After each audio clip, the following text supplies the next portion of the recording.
ලංකාවට මේ වෙනකොට රීබිල්ඩින් ශ්‍රී ලංකා වෙනුවෙන් මේ ව්‍යසනයට පත් වෙලා තියෙන රට නැවත ගොඩ ගැනීමට ඒ සූදානම් කරලා තියෙන අරමුදල් වලට අපි දැනුවත් කරා මුදල් අමාත්‍යාංශය විසින් රුපියල් මිලියන 700කට ප්‍රමාණයක් ලැබිලා තියෙන බව දේශීය මේ සම්බන්ධයෙන් ලැබෙන ආධාර දේශීය ව්‍යාපාර සහ පුරවැසියන් ලබා දෙන ආධාර ඒ වගේම ජාත්‍යන්තරව අපේ විදේශගත වෙලා ඉන්න පුරවැසියන් සහ සංවිධාන විවිධ ව්‍යාපාර ඇතුළු පුද්ගලයන් විසින් ලබා දෙන ආධාර වලින් රුපියල් මිලියන 700කට ප්‍රමාණයක් ආසන්න ප්‍රමාණයක් ලැබිලා තියෙන බව එහි මේ වෙන විට තත්වය තමයි එම මුදල රුපියල් මිලියන 700 සිට මිලියන 1893ක් දක්වා ප්‍රමාණයකට මේ දින කීපයකට වැඩි වෙලා තියෙනවා. මේකෙන් පේනවා ලංකාවේ මේ විපතට ආධාර උපකාර කරන්නට අපේම පුරවැසියන්,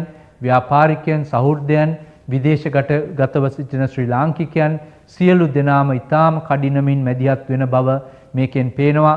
ගිය වතාවේ මිලියන 700ක ආසන්න ප්‍රමාණයකට තිබුණු ප්‍රමාණය අද වෙනකොට රුපියල් මිලියන 1893 දක්වා ඉහළ ගිහිල්ලා තියෙනවා. මේ ලැබිච්ච ප්‍රමාණයේ විස්තර තව ටිකක් අපි විමසලා බැලුවොත් එහෙම අපිට ලැබිලා තියෙන මුදල් වලින් වැඩිම විදේශයන්ගෙන් ලැබෙන දේශීයව ලැබෙන ආධාර වලට අමතරව විදේශයන්ගෙන් ලංකාවට ලැබෙන මේ රීබිල්ඩින් ශ්‍රී ලංකා වෙනුවෙන් ලැබෙන මුදල් ප්‍රදානයන් දිහා බැලුවම පේනවා භාණ්ඩාගාර මෙහෙයුම් දෙපාර්තමේන්තුව විසින් ලබා දුන් තොරතුරු වලට අනුව වැඩිම ප්‍රමාණය ඇමරිකා එක්සත් ජනපදයෙන් ලැබුණු බව පේන්නට තියෙනවා.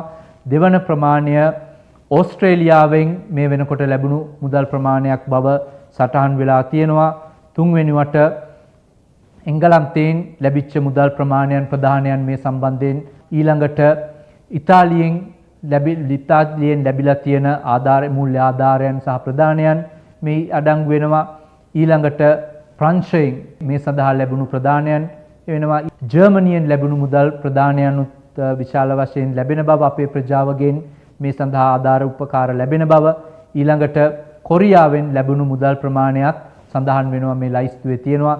මීට අමතරව ගිය සැරේ රටවල් 30ක් පමණ ප්‍රමාණයකින් ලැබිච්ච ප්‍රමාණය අද වෙන විට රටවල් 39කින් දක්වා වැඩි වෙලා තියෙනවා ආධාර ලංකාවට මෙසේ ලැබී යන ප්‍රමාණයත් මේ තුලින් පැහැදිලිව පේනවා.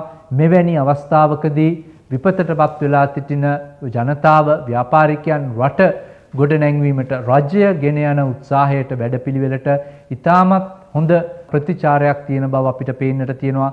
මේ කටයුතු පිළිබඳව ඉදිරියටත් මේ වගේ දැනුවත් කිරීම තුල ලබා දීම තුලින් ඊටාම විනිවිද භාවයක් තුලින් වැඩපිළිවෙලක් මේ සඳහා ක්‍රියාත්මක කෙරෙනවා. මේ ලැබෙන සියලු මුදල් මහා භාණ්ඩාගාරයේ තියෙන අපගේ ගිණුම් වලට තමයි ලැබෙන්නේ. ඒ පිළිබඳව විධිමත් වැඩපිළිවෙලක් ක්‍රියාත්මක වෙනවා. මේ සම්බන්ධ තවත් තොරතුරු අපි ඉදිරියේදී ලබා දීමට බලාපොරොත්තු වෙනවා.